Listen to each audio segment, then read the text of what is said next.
This tutorial is brought to you by Squarespace. If you want to learn how to do this light streaking technique for portraits, I'm going to break it all down for you in this video and make it as easy as possible to follow so you can do it yourself. The minimum gear needed for this look is not a Z9. All you need is one flash and one LED light. The flash is going to freeze any kind of motion that the model makes. It's just like taking a regular photo. And then the LED light is needed to get that nice streak as I pan my camera to the side. I'm gonna start off using one flash and one LED, and then I'm gonna add another flash for a rim light so I can create separation between the model and my black background. In order to be successful at this look, you need to make sure that you are shooting in a dark environment. The only light that should be on, the only light is the LED that's hitting the model.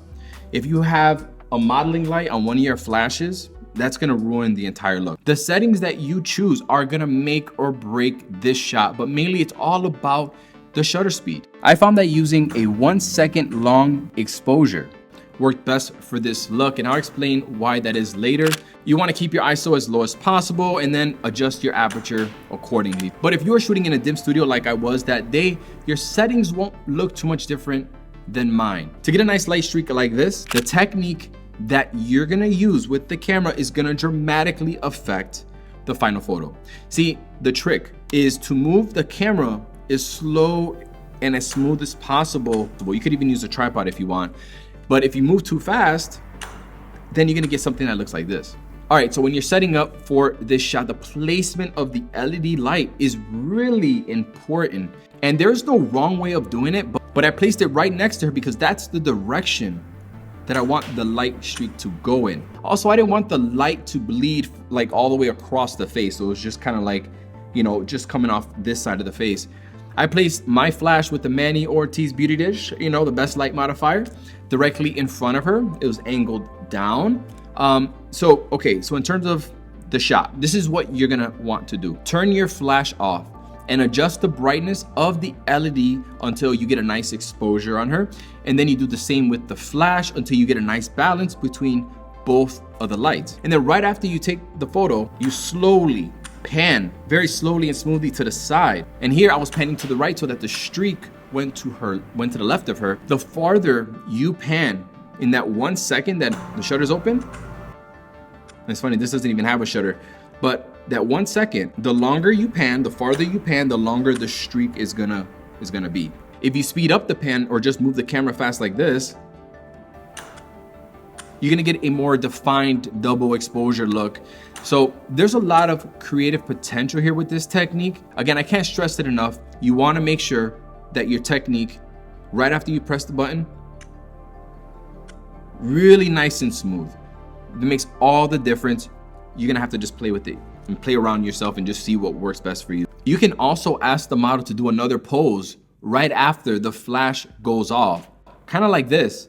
And then you can see whatever that pose was, whatever she did, you can see it at the end of the light streak. So let's pretend I'm taking a photo in her first pose, right when she's here, right when she sees that flash go off, and I pan to the side very slowly like that, then she could jump into another pose, and then you're gonna be able to see that in that blurry light streak. It's pretty cool. For the second look, I wanted to create an effect as if she was on fire and the lights would streak up off her body. So what I did, I added another LED light. I placed them both behind her at like a 45-degree angle.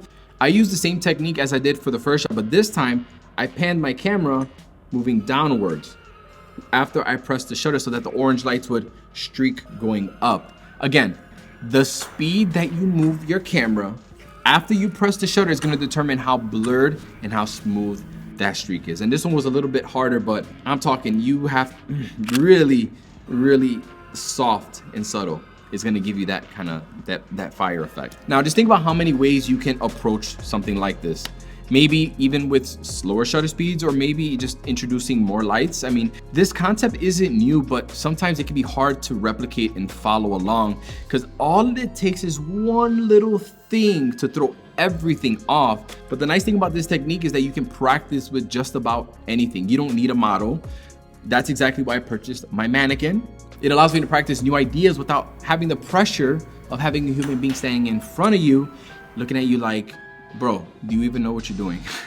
If you haven't noticed, I'm always trying to do something different in the studio.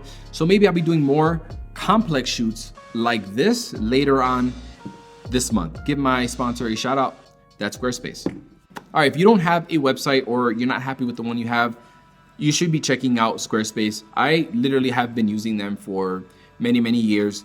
It is so easy to use. I always say this, your grandma can make her own website using Squarespace. You don't have to have any kind of special skills to create it. Anybody can do it. You can change the template, the entire look of your website. You can preview them and then just at a click of a button, change everything up. They have 24/7 customer support. If you have any questions, you can sell stuff on there. I sell my presets and my retouching tutorial on my website. And I feel like every entrepreneur, whether you do photo, video, should have a website because you're not entitled to your social media. It can go at any moment. And this is yours. So you should be checking that out. If you use the coupon code MANNY, you will get 10% off your first purchase. So I urge you, if you don't have a website, start one. It's the more professional way of presenting yourself other than just like, hey, check out my Instagram.